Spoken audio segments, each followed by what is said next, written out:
তো আজকে আমরা এসেছি ওয়েস্ট বেঙ্গল নদিয়া জেলার চাকদা ব্লকের অন্তর্গত একটি 300 বছর পুরনো একটি জমিদার বাড়ি। এই জমিদার বাড়ির মানে বহু ইতিহাস আপনাদের সামনে একটু পরে আমরা তুলে ধরতে চলেছি। তো পিছনে রয়েছে জমিদার বাড়ি, যেটা দেখেই বোঝা যাচ্ছে যে বাড়িটা আজ থেকে বহু বছরের পুরনো। তো চলুন বাড়িটার ভিতরে যাওয়া যাক। তো চলে আসুন আমার সঙ্গে।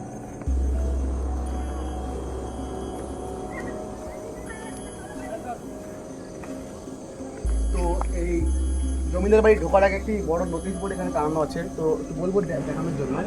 তো এখানে দেখুন লেখা আছে রায়বাড়িতে মাদক দ্রব্য, নেশা জাতীয় দ্রব্য সমস্ত এখানে ব্যান্ড, ঠিক আছে।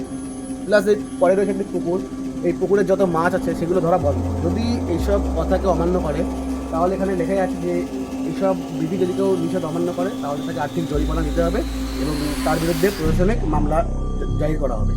তো পরে রয়েছে একটি পুকুর, তো এই পুকুরটা যাবো। প্লাস চলুন তার আগে আমরা বাড়িটার ভিতরে ঢুকি, দেখি কী কন্ডিশন আছে বাড়িটা। চলে আসে আমার সাথে।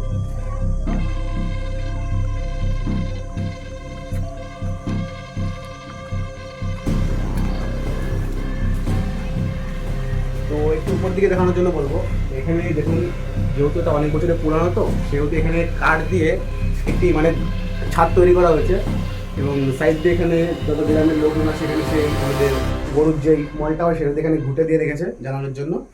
আর এই বাড়িটার দেখুন দেয়াল এখান থেকে ভেঙে ভেঙে পড়ছে, ঠিক আছে, উপর থেকে। এখানে তো আমরা এসছি, এখন দেখি ভিতরে কতদূর যাওয়া যায় কি না যাওয়া যায়।